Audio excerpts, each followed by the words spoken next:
Greetings everyone and welcome back to Let's Play Vectorman 2! We are in the punniest level of all, Tank U. The next two scenes are going to be tank levels. They're really kind of dull, they're really kind of, you know, just, the controls are weird. It's basically set up like this. Left and right will move your tank left and right. C will fire your missiles.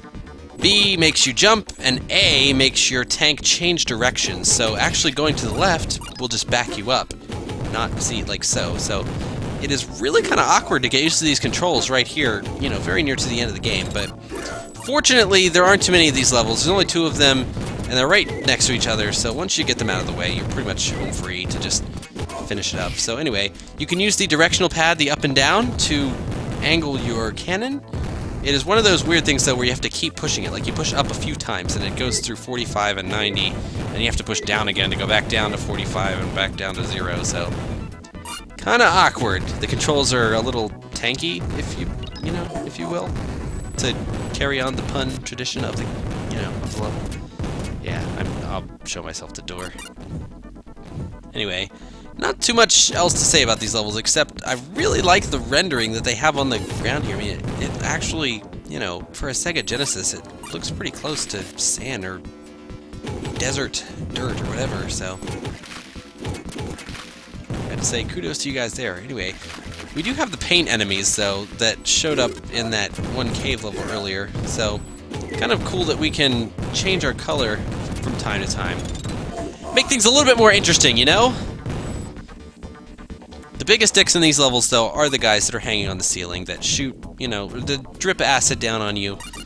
Not very fun to deal with. We are a red tank. Something symbolic about that. I can't really put my finger on it. It's okay, though. We've gone through pink and turquoise, and we're about to become an even more fabulous tank.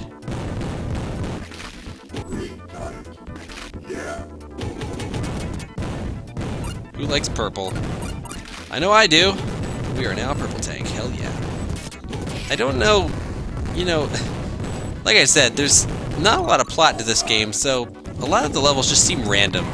And they could be in any order whatsoever, so I'm trying to figure out what this tank thing is all about, but I mean, I guess someone had an idea, and they wanted to throw it in there, and they was like, let's just put it at the end of the game, because why the hell not? Whatever. Scene 20 Tank Patrol doesn't quite have, a pun title like the other one did, but they probably just gave up at this point. I don't really know. Anyway, basically the same as the last level, except now we have to watch out for slime puddles, or acid, or whatever it is. Basically, it would cause damage to us, and it's not pretty. Other than that, though, this one is probably even more linear than the last. And enemies at the bottom of hills, god damn, they're annoying in this. Having the high ground is definitely a major disadvantage in this level. Probably in this game, too, to be totally honest. Shooting down is a little bit more awkward than shooting up.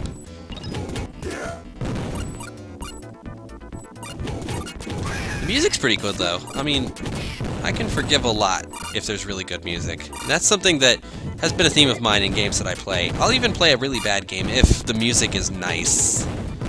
I love me some good music in games, And then when a game is really good and has good music, that's a total bonus. So, like the original Vectorman, which I do prefer to this one, or, Rocket Knight Adventures, those kinds of... I think they have great soundtracks. Something about the, this era of video games. They had to work with so little to get so much out of it, and some people did it right, some people not quite so, but I would argue that these guys did it, relatively right. Anyway, as you can see, we shoot enough missiles off, we can't shoot anymore until the others explode. There could be a limited number of missile sprites on the screen at any given time. Not really a big deal, because it doesn't come up very often. God, this is a difficult area to deal with. You almost have to come all the way to the bottom of the hill right next to them to get enemies at the bottom. Or be really good with your angles. Anyway, I'm well on my way to getting an all power sax bonus to this level. In fact, I'm going to spoil it right now. I get an all power sax bonus to this level. So there it is. Anyway, thanks for enjoying the tank run with me, guys. The next episode is actually going to be the final episode of the game, so I'll see you then. Later.